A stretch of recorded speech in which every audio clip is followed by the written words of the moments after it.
자, 이번 광고는 바디로직입니다. 바디로직.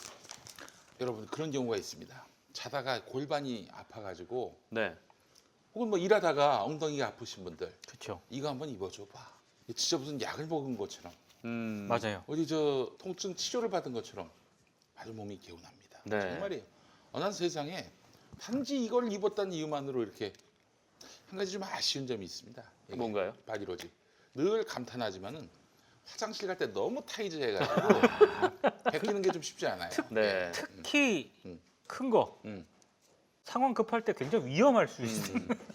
혹시 다음에 만들 때 자크를 좀 자크 달면 안 되지. 안 돼, 그러면 안 돼요. 안 돼. 그냥 덜 먹고 안 싸면 됩니다. 아, 네. 덜 그렇군요. 먹고 안 싸면 돼요. 예. 자, 이제 김용민닷컴에서도 바디로직을 편하게 만나보실 수 있게 됐습니다. 네. 구매 고객들께 사은품 증정 행사도 갔는데요. 바디로직 제품을 2장 이상 구매할 경우에는 편리한 세탁을 위해서 바디로직 전용 세탁망을 추가로 증정합니다. 최근에 구매 후기입니다.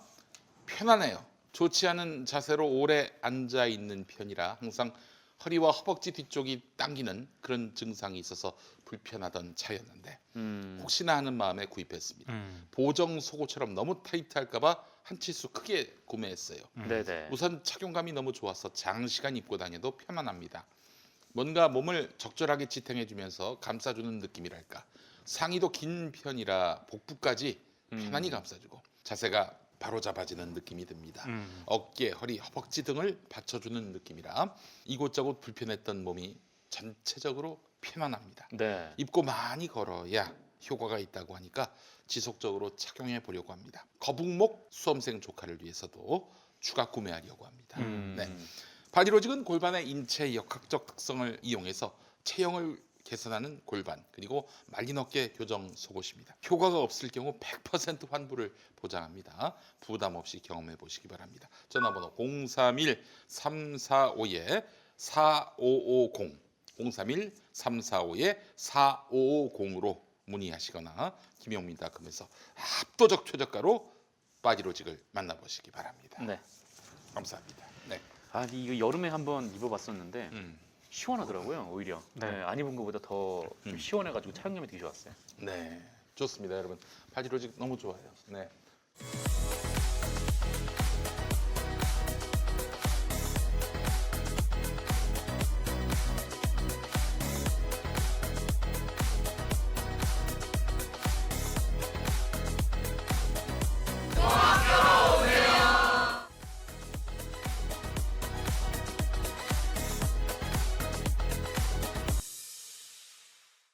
자, 우리 정상근 기자님 어떤 얘기 해볼까요?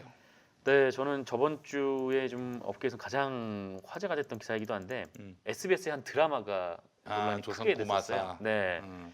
말씀하셨듯이 드라마 제목이 이제 조선 구마사인데 일단 이 드라마는 이제 역사를 배경으로 한 판타지 드라마이고요. 네, 이 드라마가 논란이 된 게 그 역사 왜곡 논란이 좀 불거졌어요. 그러니까 지난 22일에 이 드라마가 처음으로 방송을 했는데 여기서 이제 실존 인물들이 역사를 배경으로 하니까 나옵니다. 실존 인물들이 나오는데 충녕대군, 그러니까 세종대왕이 되죠 나중에. 이 충녕대군이 나와요. 충녕대군이 나와서 충녕대군이 이 서양의 구마사제를 대접을 하는 장면이 나옵니다. 여기까지 뭐 역사 판타지니까 설정상 뭐 그렇다고 치더라도 그런데 이 문제는 이날 충녕대군이 서양의 사제들에게 음식을 대접을 하는데 그 음식이 이제 중국 음식이란 거죠. 그러니까 월병이 나오고 피단이라고 하나요? 삭힌 오리알. 그것도 이제 좀 중국 음식으로 알려져 있는데 이제 그 요리들을 이제 대접하는 장면이 나오고요. 그리고 여성 배우분이 조선인인 걸로 나오는데 중국식 옷을 입고 나왔다고 하고 또 이제 그 태종이 악령으로 환실해 보면서 뭐 백성들을 학살하는 뭐 그런 모습도 이제 나옵니다. 그래서 이게 좀 논란이 됐죠. 동북공정을 연상시키기도 하고 그래서 여러 분들에게 좀 비판을 받아서 논란이 크게 벌어졌고 그래서 시청자들이 조선구마사를 방송하는 시간에 광고를 하는 기업들 여기 이제 리스트를 만들어 가지고 여기에 이제 그 압력을 넣는 아유, 거죠. 참 무서운 분들입니다. 네, 그렇죠. 그래서 협찬을 철회하라 뭐 이런 좀 비판을 한 거고 결국 이제 그 기업들이나 그리고 또 장소를 제공한 지자체들이 잇따라서 이제 광고와 후원을 철회하는 그런 모습들이 있었어요.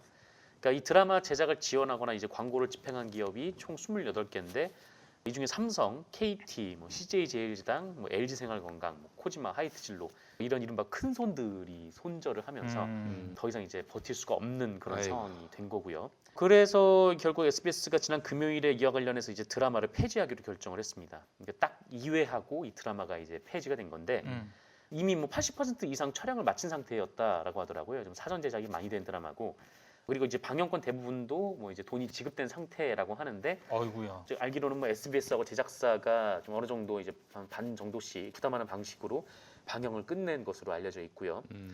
그래서 SBS가 이 지상파 방송사로서 무거운 책임감을 느끼며 방송 취소를 결정했다라고 밝혔는데 이 드라마 제작비가 한 320억 원 정도 된다라고 하더라고요. 그래서 제작사도 그렇고 좀 SBS도 꽤나 큰 손실을 입은 좀 그런 상황입니다. 네.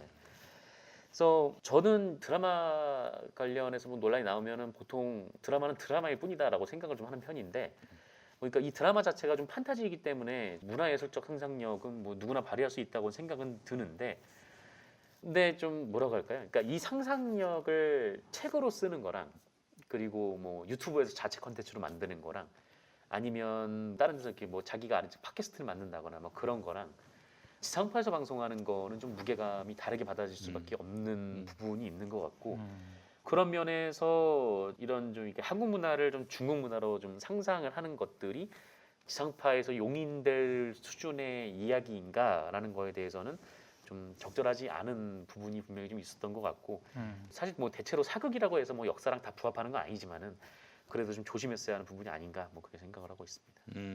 그렇지.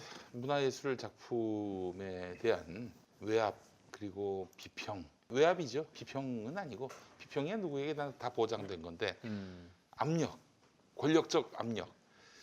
이건 너무한 거 아니냐라고 보실 수 있을지 모르겠지만 지상파는 원래 그렇습니다. 남이야 무슨 방송을 하건 무슨 이야기를 하건 또 무슨 노래를 부르건 뭔 상관이야. 그러나 그게 이제 공공의 전파, 지상파를 탔을 때는 그래서 사실 뭐 무슨 상표가 있는 옷도 못 입게 하고 그렇죠. 심지어는 나오는 출연자의 성향에 따라서 이 사람에게만 발언 기회를 주지 말고 딴 사람도 줘라. 이게 얼마나 유치한 간섭입니까? 그럼에도 불구하고 그럴 수밖에 없는 이유가 지상파니까. 지상파에서 뭐 가급적이면은 제약을 안 하면 좋겠지만은 이런 민족적인 감정이라든지 혹은 국민들의 집단적 반발을 사는 것이라면은 그건 제재가 불가피하다. 한계가 있는 거예요, 그게. 지상파의 한계인 거지. 그러나 저는 또 다른 측면에서 허용될 수 있는 범위라면은 그건 충분히 보장해야 된다는 마음도 있어요. 이건 조선 구마사는 전혀 그런 것 같지 않고 예를 들면은 그렇게 역사의 실존 인물을 얘기하려면 지나가다 한두 번씩 나오게 해야지. 이게 아예 그냥 사람 자체를 전혀 다른 맥락의 주인공으로 만들어 버리는 건 역사 왜곡이지요. 차라리 딴 왕으로 하든지. 가상의 왕으로든지. 예를 들면 연산군을 용종으로 한다든지. 네네. 세종은 아주 훌륭한 분이니까. 예. 이런 식으로 해가지고 해줘야지. 그 아주 실존 인물 자체를 그렇게 하면은 왜곡이 되는 거니까. 그 역사가 있는 그대로 이해가 되고 또 사람들에게 각인되도록 하는 것이 또 지상파의 역할이기 때문에 행여나 그 드라마 보고 세종이 드라마에 나온 대로 그런 사람이었다라고 생각한다면은 이건 굉장히 사회적으로 악영향을 미칠 수 있기 때문에 지상파는 간섭할 수밖에 없어요. 근데 그러니까- 그런 게 아니고 나의 아저씨 같은 거 드라마 보셨나? 나의 아우, 아저씨. 봤죠. 예. 그 뭐가 문제가 있어요 그 드라마가? 나 나의- 이거 도저히 이해를 했어. 내가 봤는데 뭐 페미니스트들이 반대한대. 봤는데 전혀 이게 뭐 무슨 성평등을 위배한다든지 뭐 나의- 여성을 아저씨의 뭐 하위 개념으로 종속 개념으로 만드는 것도 아니고 왜 이거에 반발하고 문제 삼는지 도저히 난 이해를 할 수가 없어요. 그게 아저씨와 소녀의 사랑 뭐 요 정도만 생각을 하고 그냥 받아들였던 것 같은데 이 드라마를 보지 않고 그런 평가를 아니 거기서 얼마나 그 저기 누구야 이지안 네. 그 이지은 씨가 했던 네. 이지안의 역할이 누군가에게 종속됩니까?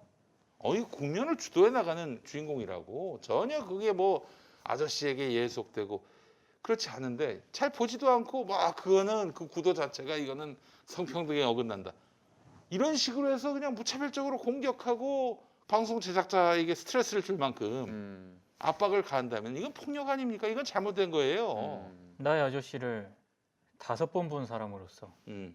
그런 비판에 1%도 동의할 수 없습니다. 아 근데 그런 좋은 식의 드라마였어요. 네. 그런 식으로 해서 지금 성평등이라는 이름으로 방송의 내용에 대해서 그렇게 저 간섭하고 개입하고 그렇게 해서 뭐 이거는 된다 이거는 안 된다 이러는 것 자체가 난 야만이라고 생각을 하는데 어느새 우리 사회는 거의 뭐 그 사람들의 판이 돼버렸어요. 이게 좀 안타깝습니다. 이게.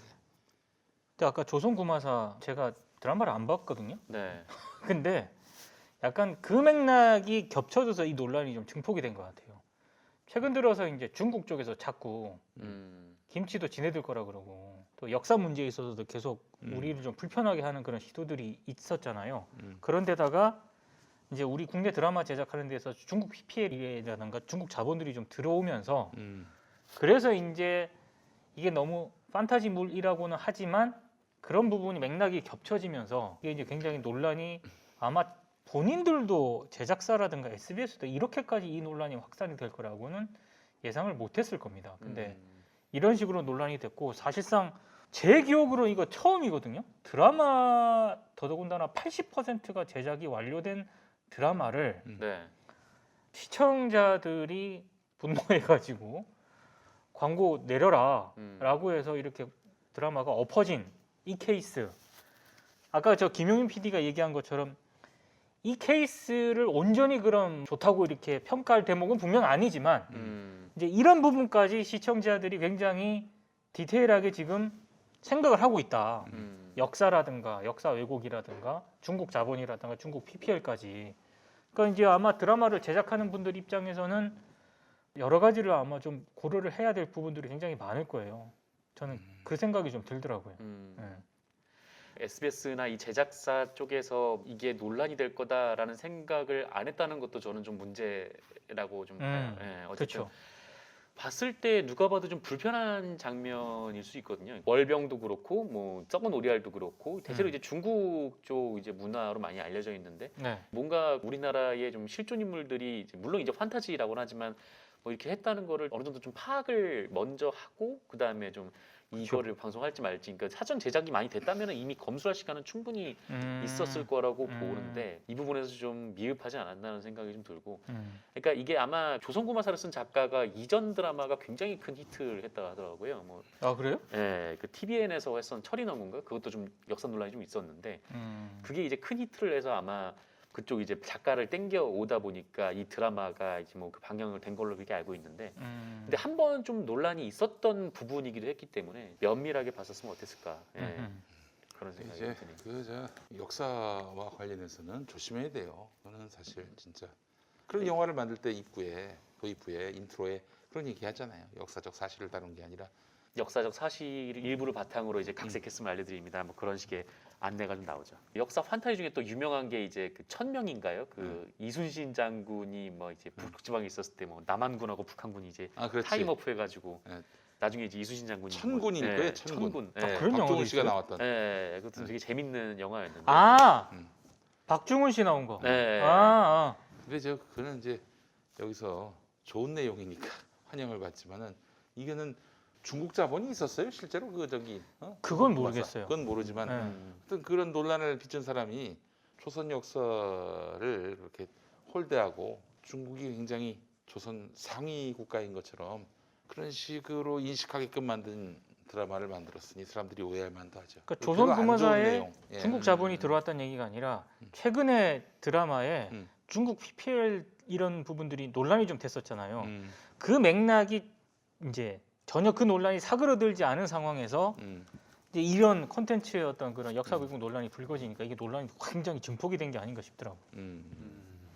제가 예전에 군대 갔을 때 대장금을 한참 반영하셨을 때였거든요. 네. 그래서 그 제가 군대 갔을 때 선임들이 제가 역사학과를 나왔다고 하니까 음. 대장금 나중에 어떻게 되냐고 그렇게 그거 어떻게 알아? 내가 어떻게 하라는 거야? 그렇게 얼마나 나오는지도 모르는데. 모르면은 좀 입 닥치고 있어야 되는 그렇죠. 건데. 저는 이제 이런 얘기를 하고 싶습니다. 사실 정말 이 드라마에 중국 자본이 개입됐는지 안 개입됐는지는 우리가 잘 몰라요. 수사에 들어가야 알 수 있지 않을까 싶은데 수사 사안인지는 모르겠고 네. 분명히 이런 건 있습니다. 빵빵한 스폰서가 붙은 드라마들. 그 드라마들 보면은 자본가, 자산가들에 대한 미화로 덕지덕지. 드라마가 만들어집니다. 요즘 드라마에서 서민들은 잘 안 나와요. 아침 드라마에 간혹 굉장히 잘 사는 남성과 좀 상대적으로 소득 수준이 낮은 여성과의 네. 그 러브라인을 그릴 때나 간혹 나올까? 어? 나의 아저씨에는 서민 투성입니다. 그렇죠. 네. 그건 케이블 드라마라서 그런데 네. 지상파 드라마에서는 부자들, 자산가들 이런 사람들만 나온단 말이죠. 그래서 예전에 기억나시잖아요. 전원일기, 대충 전원일기. 사랑거리, 아. 그리고 저 달동네, 시장 사람들. 서울의 밤, 네, 그렇죠. 서울의 달. 서울의 달. 서울 뚝배기도 있고. 아, 네. 서울 뚝배기. 네. 그런 드라마가 너무 없어요. 그러니까 어찌 보면 나의 아저씨라든지 예? 그 서민들의 삶이 그려지는 드라마나 이런 작품들에 또 저 응답하라 응답하라. 아, 응답하라 188 시리즈. 이런 것들이 화제와 인기를 모으는 이유도 그런 드라마를 또 그리워하는 분들이 있단 말이죠. 예. 그렇다고 그런 드라마를 민주노총이 도와줄 수는 없는 거죠. 예. 그렇잖아요. 도와주면 민주노총이 도와줘야 되거든. 그건 뭐 민주노총이 거기서 왜 나옵니까? 전국 철거민연합 뭐 이렇게 도와줄 수는 없는 것이고.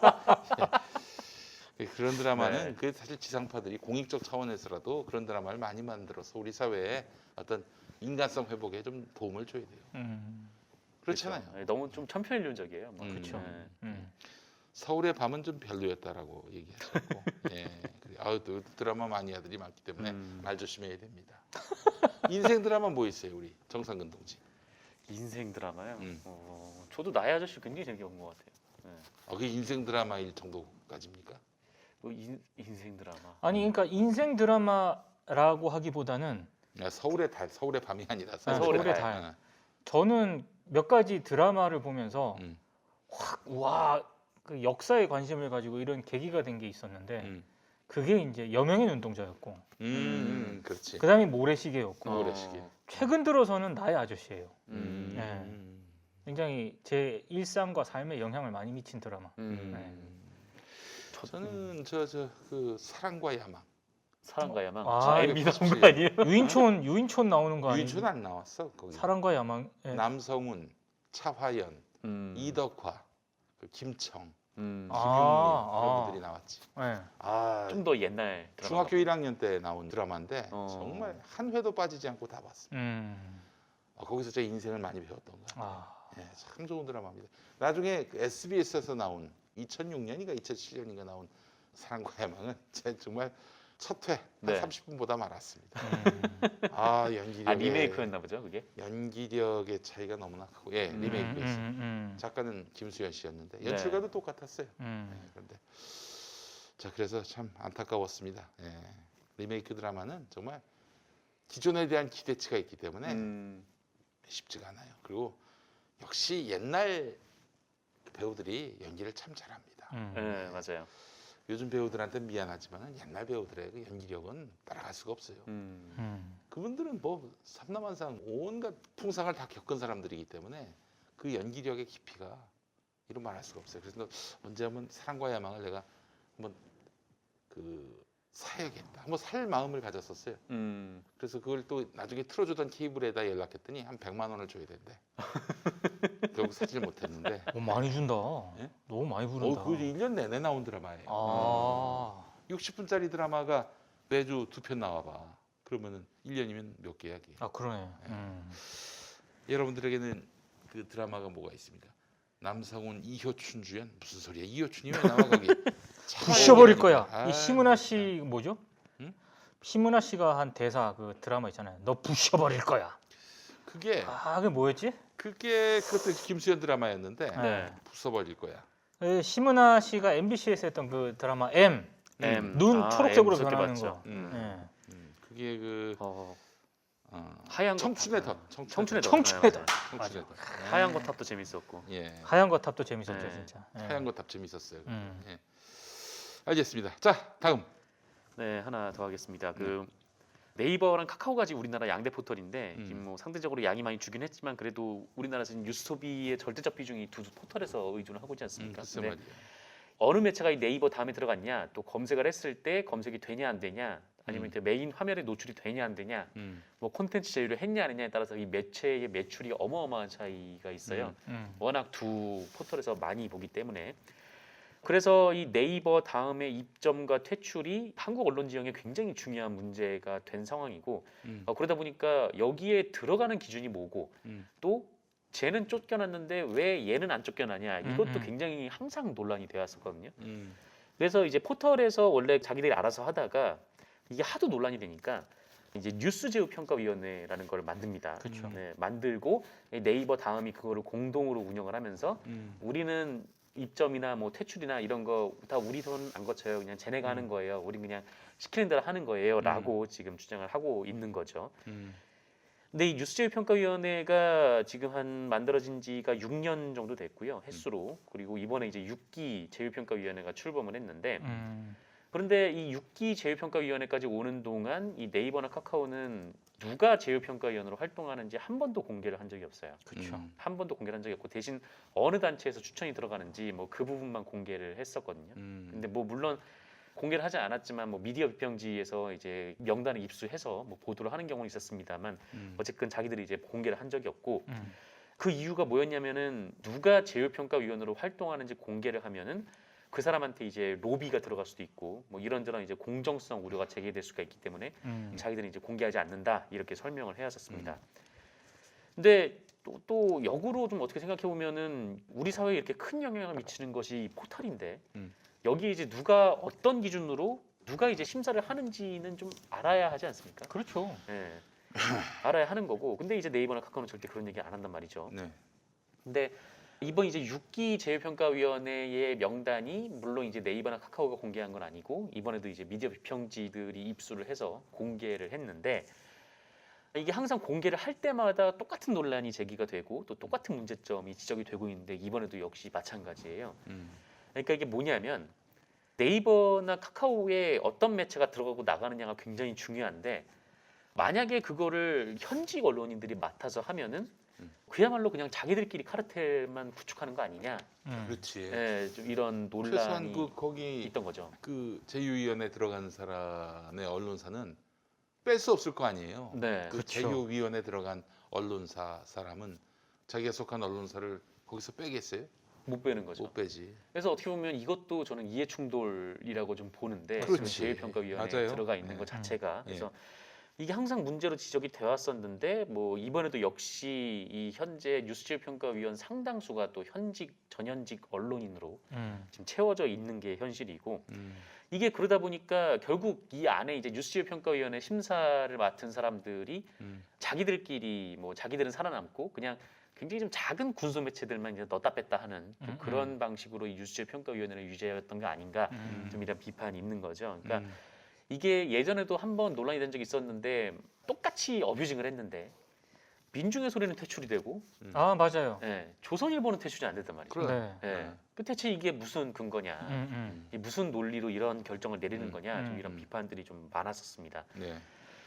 그래서 이 명단을 보면은 아까 말씀드린 대로 이 30명이 제휴평가위원으로 복무를 하고 있는데 이 중에 10명이 현직 언론인이에요. 그리고 이 현직 언론인이 김동민 YTN 시청자 센터장 이 사람이 이제 제휴평가위원장이 됐고요. 네. 그리고 김봉철 아주경제기자, 배성훈 매일신문 디지털 사업국장, 이경숙 서울신문 부국장, 매체랑 이름만 읽어드리겠습니다. MBC 이동해, 이데일리 이성재, KBS 이은정, 프라임경제 이종엽, 동아일보 유덕영, 소비자가 만드는 신문 조영행 이렇게 10명이 현직 언론인이고 전직 언론인들이 또 한 4명 있어요. 중앙일보 출신의 허이도, 그다음에 디지털투데이 출신의 이윤재, 그리고 동아일보 출신의 윤양섭, 그리고 경향신문 출신의 서배원 이렇게 사람들이 있습니다.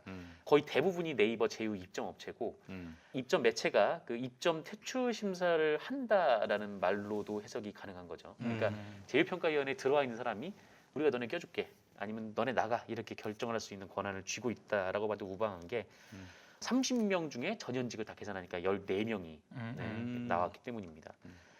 그래서 이 뉴스제휴 평가위원회가 그 설치되기 이전과 이후를 좀 보면은 이 분명한 것은 좀 그게 이제 활발해지긴 했어요. 이게 심사 같은 게 활발해지긴 했어요. 그러니까 자기들끼리 네이버나 카카오가 자기들끼리 할 때보다 뉴스제휴 평가위원회를 만든 이후에 그게 활발해지긴 했습니다. 그러니까 실제로 보면은 2010년에서 2014년까지 이 콘텐츠 제휴, 그러니까 네이버나 카카오에서는 이게 제일 돈도 많이 벌고, 예. 그러니까 네이버나 카카오가 이제 돈을 주는 컨텐츠를 사는 대신 돈을 주는. 그러니까 여러분들이 클릭을 했는데 그 언론사 화면으로 넘어가는 게 아니라 네이버나 다음 화면에서 뜨는 기사들 그렇죠. 있잖아요. 네. 근데 이것들은 네이버나 카카오에서 돈을 주고 사오는 기사들이기 때문에 이 그 컨텐츠 제휴, 그러니까 CP라고 하는데 이게 돈을 제일 많이 벌죠. 네. 2010년부터 2014년까지 이 컨텐츠 제휴 신규 입점이 한 곳도 없었는데 제휴평가위원회가 했을 때 7건이 새로 들어왔습니다. 그리고 뉴스 스탠드 제휴가 2010년부터 2014년까지, 그러니까 뉴스 제휴평가위원회가 없었을 때는 78개였는데 90건으로 늘었고, 검색 제휴는 253개의 매체만 새로 들어왔는데 뉴스 제휴평가 이후에는 526건, 그러니까 2배 정도가 더 많이 들어왔어요. 그러니까 좀 더 활발해지긴 했다라는 거죠. 그리고 이제 퇴출도 2010년부터 2014년까지 컨텐츠 제휴를 맺은 회사 중에 퇴출당한 곳이 없었는데 뉴스평가위원회 이후에는 총 6곳이 퇴출이 되긴 했습니다. 그러니까 검색 제휴도 6곳이 퇴출이 됐다가 그 이후에는 또 38곳이 퇴출되기도 했고요. 그러면 이렇게 좀 더 활발하게 논의가 되니까 이 뉴스제휴평가위원회가 만들어진 이후에 더 나아진 거 아니냐, 그렇게 볼 수도 있겠지만, 그런데 결과적으로 보면 우리 언론 환경이 개선됐냐라고 물어보면 그게 전혀 아니거든요. 그렇지. 그렇죠. 그럴 수밖에 없는 게, 얼마 전에 스트레이트가 보도를 했던 대로 국민들이 이제 네이버 AI라는 것이 가장 많이 국민들에게 추천하는 기사가 중앙일보인데, 중앙일보가 뭐 이런저런 논란을 일으킨 것도 있고, 뭐 기사형 광고라든지 뭐 어뷰징이라든지 뭐 이런 논란들이 있었던 걸로 기억을 하는데, 그때도 중앙일보는 한 번도 이제 퇴출 대상에 오르거나 그랬던 적이 없는 거죠. 그러니까 아까도 좀 말씀드렸듯이 결국 이제 객관을 가장한 이제 자기들만의 리가 아닌가. 아까도 말씀드렸듯이 그냥 소규모 업체 몇 곳만 그냥 넣다 뺐다를 자기들이 반복하고, 실질적으로 그러니까 우리나라에서 이제 주요 언론사라고 하는 것들은 그냥 그 안에서 그냥 꼼짝달싹도 안 하는, 거기서 이제 무슨 짓을 해도 이제 상관이 없는 좀 그런 형태가 되고 있다라는 생각이 드는 게, 지금 뭐 그 이른바 이제 대형 매체들의 이해관계를 반영을 하고 있다라는 생각이 드는 좀 예시 하나를 들면은 기사형 광고 있잖아요. 기사형 광고가 굉장히 논란이 많이 됐었고, 맞아요. 또 이런 뭐 사실상 이제 소비자들을 기만하고 사기를 친 거다 이런 논란이 있었음에도 불구하고 여전히 이제 뉴스제휴평가위원회에서는 이 기사형 광고를 어떻게 처리를 할지 그것도 지금 결론을 내리지 못하고 있는 그런 상황인 것만 봐도 이게 딱 자기들을 위한 리그인 점이 딱 드러나는 거죠. 그래서 어쨌든 뭐 지금 옛날 같은 경우에는 뭐 조선일보를 구독을 해야 이 조선일보로부터 영향을 받는데, 이제 뭐 사람들이 자기와 상관없이 그냥 제목만 보고 누르면은 들어가게 되는 거니까 훨씬 더 받게 되는 영향력은 커졌는데, 결국 뭐 이렇게 자기들끼리만 리그를 구성해서 카르텔식으로 이게 운영이 되면은 이 부분에 대한 변화 없이는 좀 언론 개혁도 난망하지 않나 이렇게 좀 생각이 들고 있습니다. 그 오늘 제가 포털 제목을 봤는데 오세훈 관련한 기사가 없어요. 이 기사가 포털 메인에 네이버에 배치가 안 됐다는 거죠? 어? 포털 메인에? 메인에 뭐 하루 종일 본 건 아니지만은 네. 나올 법도 한 시간에 안 나와서 야 이건 뭐야 도대체 그랬는데, 오늘 제목을 제가 봤는데 네이버에서 가장 높은 단에 있는 건데요. 네. 고민정 울다 지쳤나 선거 운동 와중에 조는 사진 공개. 이게 아, 그게 제목이라고? 그 굉장히 악의적인 제목이네요. 악의적인 제목이 한국경제 기사였는데 그게 근데 포털의 탑이었어요. 뭐 AI가 편집한다면서. 그런데 AI에 뭘 넣은 거야 도대체 거기다가? 뭐 데이터를 넣었으니까 그렇게 그게 뽑혔을 거 아니에요. 저는 항상 그렇습니다. 우리 저 택배 업체 중에 네. 민간만 있는 게 아니라 우체국이 있지 않습니까? 있죠. 그렇죠. 네. 방송 중에 민간 방송만 있는 게 아니라 공영 방송이 있죠. 있죠. 또 뭐가 있나? 학교 중에 공립 학교가 있는가 하면 민간 학교도 있죠. 사립학교 있죠. 그렇죠. 네. 그렇다면은 공공 포털은 못할 이유가 있나? 심지어 홈쇼핑도 공영 홈쇼핑이 있습니다. 있습니다. 있죠. 공공 포털을 만들 순 없나? 난 다음 정부의 과제라고 봅니다. 그래서 나쁜 언론들 어뷰징하고 그리고 가짜 뉴스 내고 제목 장사하고 이런 인간들, 이런 매체들 싹 드러내고 가짜 뉴스를 몇 회 이상 낸다. 가차 없이 아웃되는. 그렇게 해서 고퀄의 뉴스만 이렇게 링크를 한다면 난 거기만 들어갈 겁니다. 거기서 이제 물론 이제 기존의 어떤 포털들이 쌓은 인프라나 이런 것들이 탄탄하고 또 넘사벽일 수도 있겠지만은 적어도 뉴스만 난 그렇게 소비해보고 싶어요. 음. 저는 그 공공 포털, 공공 뉴스 포털을 만드는 일이 다음 정부의 과제라고 생각합니다. 물론 국민의힘은 만들 필요가 없습니다. 왜냐하면 다 지들 편 아니야. 어? 민주당에서는 그런 공공 포털에 대한 아이디어를 가진 분이 저는 그 일을 해야 된다고 생각을 하고요. 예. 그렇게 해서 국민들의 마음을 얻을 수 있지 않겠나 하는 생각을 해봤습니다. 이거는 안 돼. 나는 포털에 대해서 그들이 선택한 기사는 보질 않습니다. 내가 그냥 들어가서 검색을 해가지고 볼 뿐이지 그들이 뽑아놓은 헤드라인 그리고 뭐 댓글이 많은 뭐 주목도가 높은 이런 거 안 봅니다. 절대 안 봐요. 예. 근데 영혼이 잠식당하는 것 같아서 아예 보질 않습니다. 그리고 우리 평화나무도 인터넷 신문을 하지 않습니까? 네. 어떻게든 들어가려고 길을 썼는데 쉽지가 않네요. 물론 시작한 지 이제 1년 좀 넘었습니다만 이게 굉장히 까다로워요. 뉴스 제휴평가위원회에서 음. 평화나무를 통과시키지 않을 겁니다. 그럴 것 같으면 이제 공공 포털에다 문을 두드려야지. 음. 그런 좋은 언론들이 못 들어가가지고 문턱을 넘지 못해서 힘들 거 아니야. 그런 언론들을 대거 받아들이는 거야. 물론 좋은 언론들, 양식이 있는 언론들, 정의감이 있는 윤리의식이 있는 언론들 받아들이면은 저는 아주 뭐 훌륭한 그런 론칭이 가능하지 않겠는가. 그렇잖아요. 경기도 같은 경우에는 배달 앱이 워낙 폭리를 취하고 입조만 업체들한테 너무나 엄청나게 후려치고 그러니까 공공 배달 앱을 만든 거 아닙니까? 공공 포털 왜 못 만듭니까? 뉴스 포털만이라도 할 수 있다고 생각합니다. 예. 그래요. 공공 포털이 필요한 데다 이런 말씀을 드리면서 그걸 열심히 하라고 그래요.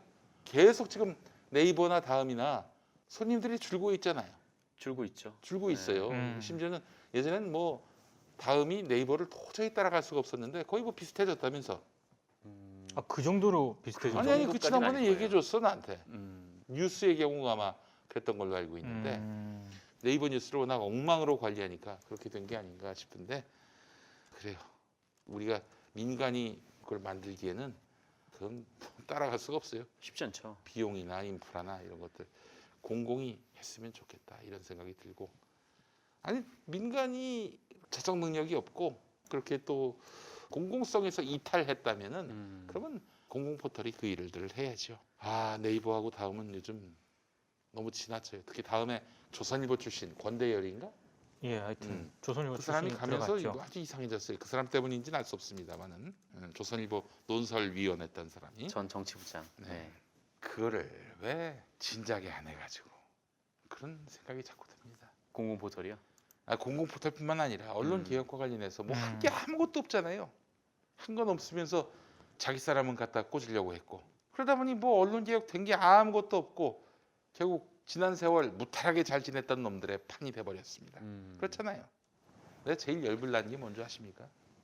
지난 세월을 아주 행복하고 안전하게 잘 있었던 놈들이 이제 와가지고 우리 같은 패널들을 너무 백개문이다, 좌파다. 이질할 떨 때는 내가 정말 피가 거꾸로 솟습니다. 물론 나는 뭐 날 시켜달라 이런 얘기가 아니라 아니 뭐야 이게 도대체. 집권해가지고 한 게 뭐가 있어 지금 솔직히 얘기해서 언론개혁과 관련해서. 검찰개혁 이런 건 뭐 내 전문 분야가 아니라서 모르지만은 언론개혁 관련해서 도대체 한 게 뭐가 있어요.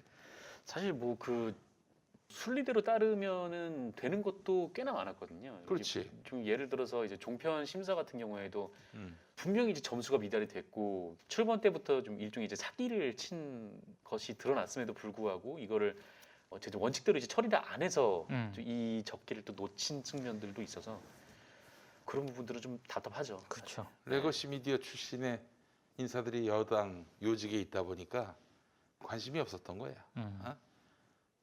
아이고, 야 너희들이 집권했냐?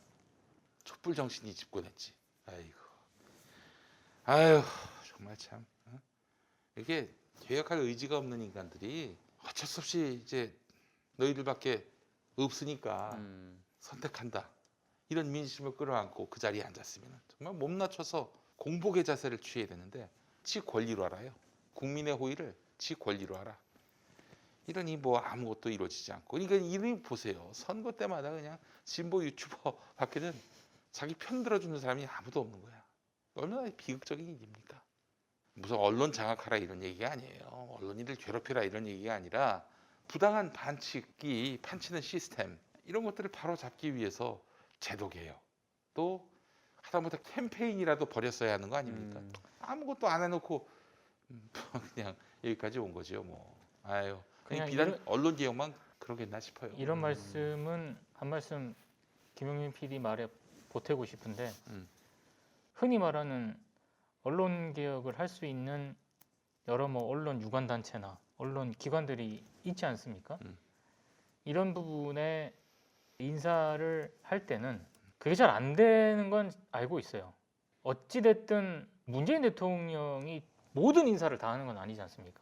결국에는 이제 참모진들이라든가 이런 인사들에 의한 네트워크에 의존할 수밖에 없는데 그 네트워크에 의존한 인사를 하더라도 제발 좀 사적 네트워크 말고 뭐 대전고 후배라든지 좀 개혁을 할 수 있을 만한 최소한의 그 인재를 발탁을 해서 해야 이게 언론 개혁 그래도 언론 개혁이 그래. 될까 말까인데 당연하지. 그 인재를 쓰는 걸 보면은요 지금 뭐 김용희 PD가 이렇게 얘기했지만 솔직히 여기서 욕이 나와 뭐 하자는 거냐 답답한 게 한두 가지가 아니죠 지금. 내 친구들 중에 쓰레기가 있어요. 김용민하고 친하다고 예를 들어 요직에 보내봐. 내가 어떤 권력에 가까이 있는 사람으로서 그 사람이 김용민입니까? 그 사람이 김용민만큼 그런 언론 개혁에 대한 소명감이나 어떤 전문성이 있나요? 근데 그런 식이었어. 우리 지역구에 괜찮은 분이야. 갖다 보냈는데 그 사람이 알고 봤더니 태극기야. 이런 경우도 있었습니다. 이런 경우도 있었어요. 뭔지 알겠네요. 정말 부끄러운 일입니다 이게. 예, 참. 그러니까 대통령께서 이렇게 뭐 자신의 권력을 내려놓으면은 자기들도 그런 마음으로 권력을 두렵고 떨리는 마음으로 그걸 집행을 해야지. 대통령이 내려놓았다고 지가 권력을 행사해. 그러면 안 되지. 안타깝습니다. 그러니까 엉뚱한 인간들이 가서 지금 뭐 경제부총리니 청와대 정책실장이니 검찰총장이니 감사원장이니 이렇게 있는 거 아니에요. 돈을 벌려면 좀 공직에서는 좀 내려왔으면 좋겠네요. 아니 그 저기 김상조 그 사람은 마탱이가 간 지 오래됐어요. 이미 오래 전부터 유명한 얘기였습니다. 관료들하고 짝짝꿍하면서 문재인 정부가 해야 될 그런 경제 개혁들 뭐 가는 곳마다 바리케이트를 쳤다는 거야. 들은 이야기예요. 세 평이 그래요. 한때 김상조는 막 재벌의 저승사자였지. 네. 정말 잘하실 거라고 생각을 했었는데 갔더니 완전히 제일 크게 마탱이가 가신 분이에요. 전세금을 올려받아. 그것도 저 법 시행 며칠 전에. 진짜 이거는 자기도 전세금 올라가지고 돈이 없으면 팔면 되잖아 지금. 그렇지. 이번에 선거 만약에 안 되면은 김상조 탓이 커요. 그건 비단 이번 사건만이 아니라 그동안 누적돼 왔던 이 현 정부에 대한 불신에 김상조의 책임이 매우 큽니다. 김상조 두둔하는 사람들이 있던데, 야 몰라도 정말 너무 모른다. 안타까워요. 홍남기하고 짝짝꿍 해가지고 그것도 그런 부동산 부호 아닙니까? 강남에 집이 있는 거 보면은 이런 사람이 부동산 정책을 어떻게 짰겠어? 국민들 분노하게 짠 거 아니냐 이거예요. 역시 인사가 만사입니다. 저는 선거 전에 개각을 해서 정말 우리가 생각해도 너무나 생각만 해도 이게 시장에 엄청난 시그널이 되는 그런 인사들로 장관, 참모를 교체해야 된다고 생각합니다. 그거마저 안 하면은 이번 선거 매우 어려워요. 정말 참 우리 지지자들 눈물겹도록 막 그냥 사람들한테 연락해서 제발 악마를 찍진 말자 이러고 있는 거 아니에요? 그럼 뭐해? 이렇게 저기 보병전만 하면 어떻게 공중전이 또 가져야지. 서울이나 부산 대도시인데 아니 무슨 소규모 단위의 지역에서 벌어지는 전투라면은 그런 어떤 보병전도 굉장히 유효할 때가 있는데 서울, 부산, 대한민국 제1도시, 제2도시에 선거를 하는데 지금 공중전이 없어. 공중전이. 우리 이낙연 형님은 오늘 뭐 어디에 인터뷰를 하셨던 것 같은데 모습을 보기 참 어렵네요. 선대위원장이신데 왜 이번 선거 결과가 좀 걱정되시나? 정말 저 말씀 안 자고 그냥 돌아다니면서 국민의 마음을 얻으려고 애를 쓰셔야지 뭐 하는 거예요. 이게 도대체 지지자들만 이렇게 개고생하고. 아니 지지자들이 뭔 잘못이 있어요? 뭔 잘못이 있어? 열심히 성원하고 혹시 하나 뭐 좀 어려움이 없을까 노심초사하고. 그 우리 저 풍무양곡이라고 있어요. 그저 일산도 있고 여기 저 구로동에도 지점이 있는데 이분이 아주 직격탄을 맞아가지고 코로나 때문에 너무 힘들었어요. 근데 전국민 재난지원금이 아니라 뭐 또 선별 지원한다고 그러니까 아주 땅을 치면서 우시더라고. 그거 하나 기대했는데 아이고 정치를 못하는 게 아니라 그런 생각 든다니까. 이 양반 엑스맨 아닌가? 그런 생각이 들 정도였어요. 이낙연 씨가 그 민주진영의 엑스맨이 아닌가. 나 그 생각도 들었어. 심지어 그렇잖아요. 그 사람이 당대표가 돼가지고 6개월 거의 6개월 아닙니까? 6개월 동안 아주 그 무기력하고 무능하고 효능감이 제로인 그런 민주당을 만들어 놓은 사람 아니에요. 그렇잖아요. 그 사람 그런 사람이야. 엑스맨이 아닌가 난 그런 생각이 듭니다. 그런 소리 듣기 싫으면 지금부터 정말 눈썹이 휘날리도록 뛰어다니세요. 뭐야 도대체 이게 지금. 지지자들만 고생을 시켜. 아니 이런 말도 해주는 사람이 있어야 됩니다. 행여나 이게 간 표현이 될까 봐. 걱정 마세요. 가세연 보는 사람들이 여기 안 와요. 우리 지지자만 옵니다. 그리고 무슨 일이 있어도 그날 투표하실 분들만 이 방송 봐요. 솔직히 얘기해서 할 말은 해야지. 정사는 제대로 해야지. 그래야 뭐 다음 대책을 세울 거 아니에요. 그냥 작년 4월에 총선 선거운동 하듯이 선거운동하면 뭐해. 이런 얘기를 하는 이유가 있습니다. 제가 그 착시 때문에 망한 사람이었습니다. 2012년에 와 어마어마했거든. 뭐 그냥 내가 무슨 유세만 하면은 뭐 비가 오나 눈이 오나 눈은 안 왔습니다만은 비가 와도 어마어마하게 모였어요. 난 김대중이 된 줄 알았어. 예, 모여드는 지지자들 이 착시 효과에 머물면 안 됩니다. 지금 대단히 위험한 상황입니다. 제가 남들보단 그래도 데이터를 또 많이 보지 않겠어요. 뭐 한 자릿수로 좁혀졌다 그러는데 내가 한마디만 하겠습니다. 이대로 가면 그 한 자릿수로 진다는 얘기예요. 지금 한 자릿수 여론조사가 나왔다는 게 아니라 한 자릿수로 진다는 얘기예요. 한 자릿수는 그게 만약 9%라면 9% 포인트라면 안심할 때 절대 아닙니다. 근데 우리 지지자들은 정말 지극정성 할 바를 다 하고 있어요. 그 이상을 하고 있어요. 공중전을 좀 해줘야지. 뭐든 우리가 앞으로 잘하겠다는 약속을 담보할 수 있는 뭔가 선물을 줘야지. 무슨 그게 꼭 무슨 공약이 아니라 인사쇄신을 통해서 달라진 의지를 보여줘야 되는데 언제까지 홍남기, 최재형 이런 인간들 안고 갑니까? 정리하고. 네, 뭐 그렇습니다. 예, 죄송합니다.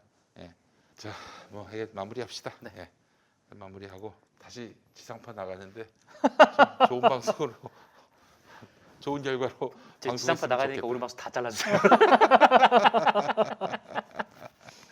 예, 그래요. 아이고 안타깝습니다. 안타까워요 정말. 예, 이게 이제 이번에 지면은 대선도 영향 받습니다. 영향 받아요. 그렇죠. 윤석열 대통령 안 나올 것 같아요? 응? 난 그것까지 다 보여. 왜 이렇게 기운을 빼냐고. 바깔 때라고. 예. 죄송합니다. 그러나 할 말은 해야죠. 예. 절대 안도하지 마시고. 그건 우리 지지자들은 잘하고 있어요. 다시 한번 말씀드리지만은 지지자들만으로는 안 돼요. 이게 소총으로 전쟁을 벌여서 이길 수는 없습니다. 공중전이 있어야 되는 거예요. 좀 맹성을 하시고 뭔가 국민들에게 지금 국민들은 용서해줄 마음이 또 있어요. 지금 등 돌린 사람들도 그렇잖아요. 작년에 그렇게 몰아줬는데 상습적으로 저 새누리당처럼 뭐 그냥 광장에 모여가지고 무릎 꿇고 그렇게 하지 않는 정당이었잖아요. 억울하고 분해도 그거는 국민들이 등 돌렸다는 거는 그건 그걸로 끝난 거예요. 그러면 그 마음을 그대로 안아서 뭔가 달라진 모습을 보여드려야지. 뭐 논리로 설득하려고 하지 말고 감성으로 접근해야 되는 것이고 그러려면은 내실 있고 그리고 알맹이 있는 그런 개혁 방안으로 국민들의 감동을 자아내게 해야 한다라는 게 제 생각입니다. 조영식님, 김용민 말 들으면 선거는 이미 졌어. 그럼 이길 거라고 생각하십니까? 지금 이 데이터 갖고? 지금 굉장히 위태롭습니다. 위태로워요. 지금 우리 가까운 분들한테 투표 좀 하자고 또 얘기를 해야 되겠지만 민주당도 정부도 뭔가 국민들의 마음을 놀라게 할 이렇게까지 극약 처방을 내리는구나 할 만한 그런 액션을 취할 때가 됐어요. 네, 거듭 말씀드리지만 네 마치겠습니다. 자 다음 시간에 다시 뵙겠습니다. 고맙습니다. 고맙습니다. 고맙습니다. 고맙습니다. 아끼며